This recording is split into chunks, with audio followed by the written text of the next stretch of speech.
Hello, j'espère que vous allez bien. On se retrouve dans une nouvelle vidéo YouTube. Et aujourd'hui, je vais m'entraîner comme Cass Martin.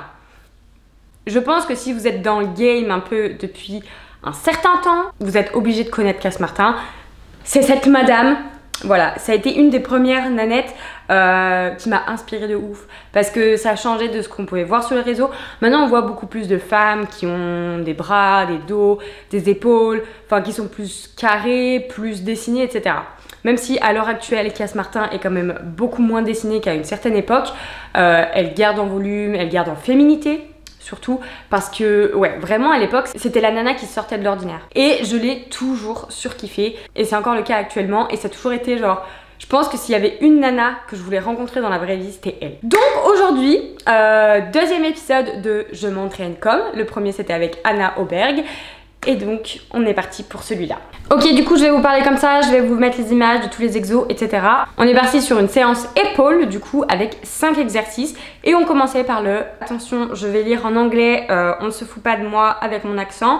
On partait pour du rear delt cable crossover, c'est-à-dire, moi, ce que j'appelle de l'oiseau croisé à la double poulie. Voilà, tout simplement. Sachant que son placement est un petit peu différent de ce que moi je fais d'habitude. Moi je place les poulies un petit peu plus hautes et j'ai le buste un peu plus penché. Là on est vraiment quasiment debout, on a les genoux qui sont un petit peu fléchis et en fait on a la poulie qui est genre en dessous un petit peu du visage. Donc on était sur des séries de 4x10, format lambda. Et franchement j'ai beaucoup aimé le ressenti que j'ai eu. Donc potentiellement que je vais le refaire peut-être même de cette manière-là. Et voir un peu si je ressens quand même beaucoup plus comme ça que comme moi je me positionne habituellement. Et donc pour cet exercice là, si jamais c'est pour bosser l'arrière épaule, et je trouve ça très bien qu'elle l'ait mis en début de séance parce qu'au final c'est vraiment un muscle qui est oublié si je puis dire. Ensuite c'était donc du leaning bébé latéral raise. J'avoue que je le fais très peu et ça c'est un exo que je l'ai vu faire plein de fois. Là j'ai pris une courte barre en olympique, je sais pas combien elle doit faire à peu près 10 kg je pense. Peut-être un peu moins, on va dire entre 7 et 10, voilà, je veux pas m'avancer. J'ai eu un petit peu de mal à trouver mon placement au début quant à mon inclinaison, à mon poignet, à mon épaule, etc. En termes de ressenti, je dirais que j'étais sur du 7 sur 10. C'était pas hard, c'était pas non plus facile, sachant qu'en ce moment j'ai des petites douleurs qui sont dans l'épaule, dans le coude. Il y a des jours où ça va et des jours où ça va pas, donc j'ai appréhendé un petit peu, mais au final, ça s'est super bien passé. Pour le coup, j'ai bien aimé. Ça a été une bonne découverte pour moi aussi de tester autre chose que ce que je fais d'habitude. Parce que souvent, moi, les élévations latérales, je les fais aux haltères et c'est ce que j'aime le plus. Ou alors même à la poulie, en préchauffe, etc. Enfin, en biceps, triceps même je fais.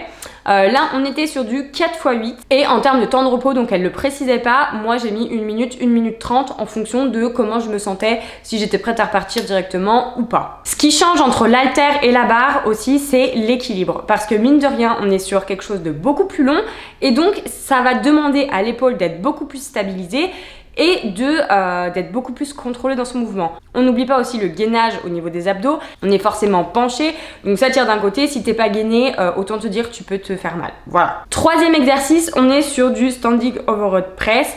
Comme je vous l'ai dit, j'ai un petit peu mal à l'épaule, donc je me sentais pas de faire avec la barre olympique, donc je l'ai fait aux haltères. D'ailleurs, j'étais assez contente de moi parce que mine de rien, étant donné que j'ai donc mal dans l'épaule, mal dans le coude et que là ça fait 2 jours, j'ai les lombaires en PLS, pas forcément à la base j'avais des courbatures de ouf, sauf qu'en fait mes courbatures ont réveillé ma sciatique. Du coup c'était un petit peu compliqué, je vous avoue que là cette semaine niveau training et tout je ramasse et voilà, donc j'avais un petit peu peur, je me suis mis à charger parce qu'on était du coup en 4x8, donc 4x8 à 14, je me sentais bien, voilà. J'aurais pas pu mettre plus clairement parce que en termes de ressenti, déjà rien que lever les haltères, enfin les mettre sur les épaules et les relever, forcément tu fais un mouvement un petit peu avec ton bassin.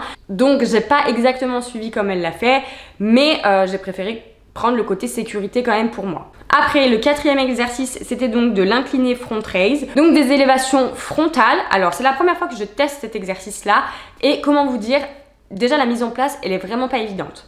Je suis petite, même si je soupçonne Cass Martin de pas être bien plus grande que moi, mais le banc que j'ai pris était pas le plus adapté. J'aurais dû prendre un banc qui avait beaucoup moins de largeur de buste, tout simplement, pour vraiment être à l'aise. Deuxième point négatif, j'ai la poitrine qui est refaite, donc le fait de m'appuyer fort comme ça, Je me sens pas hyper à l'aise non plus, même si passé un temps je ne pouvais absolument pas m'appuyer. Maintenant ça va quand même mieux, mais je me sens pas hyper à l'aise. Là mon mouvement, je trouvais qu'il était beaucoup trop coincé, pas assez linéaire, pas assez fluide. Donc j'étais coup-ci coup-ça. Franchement je vous avoue que je pense pas refaire cet exercice là, ou alors peut-être aux haltères parce que du coup j'aurais moins je me sentirais moins enfermée, moins coincée dans mon mouvement, et à refaire peut-être sur un siège aussi qui est court tout simplement en termes de dossier. Voilà, et là on était donc pareil sur un format de 4x10 parce que c'est pareil pour me mettre en haut du siège. Donc je dois écarter les jambes plus, sauf que du coup je suis sur la pointe des pieds, donc j'ai pas un méga bon, j'ai pas une méga bonne stabilisation du bas du corps. Donc je suis mitigée sur cet exercice là. Et pour finir, on avait donc le Bent Over Rear Delt Single Arm. On finit de nouveau par l'arrière épaule. On est en unilatéral et on est sur du 4x8. J'ai pas pris trop lourd pour l'exo. Je me suis limitée à 6. Vu que j'ai pas trop l'habitude de le faire comme ça, je préférais faire mon mouvement le plus propre possible. Et là, en termes de placement, bon, là pour le coup, du coup, on pense à ne pas avoir le dos trop cambré, à être bien gainé, etc. En termes de ressenti, j'étais plutôt bien. Franchement, c'était sympa. Maintenant, je pense que je préfère faire l'oiseau quand je suis assise en bout de banc et que je suis pliée en deux. Je trouve que je suis déjà plus stable et qu'en plus de ça, je ressens un peu mieux. Et donc en petite conclusion de ce training, alors j'ai beaucoup aimé. Par contre en termes de congestion, on était là mais pas trop là non plus. Non, j'avoue que ouais, ça faisait un peu entraînement, un peu ledge. Sur sa vidéo, on est sur un format à peu près de 45 minutes et c'est à peu près le temps que j'ai mis. J'ai bien aimé et je pense que j'aimerais bien tester d'autres entraînements de Cass Martin, notamment en termes de dos et de bras, parce que j'avoue que ces bras m'ont toujours impressionné. Donc peut-être potentiellement ça sera dans une future vidéo. Si je devais mettre une note sur 5, je pense que je mettrais 4. Voilà, parce que c'est pas l'entraînement coup de cœur et c'est pas l'entraînement où j'ai eu le plus de sensations au monde. Donc on va être sur du 4 sur 5. C'est quand même une bonne note. Si jamais dans les commentaires, dis-moi quelle personne tu as envie que je teste son programme, que ce soit homme ou femme. Dites-moi vos recommandations dans les commentaires et puis je regarderai tout ça. Sur ces belles paroles, je vous fais des bisous et je vous dis à très vite dans une prochaine vidéo.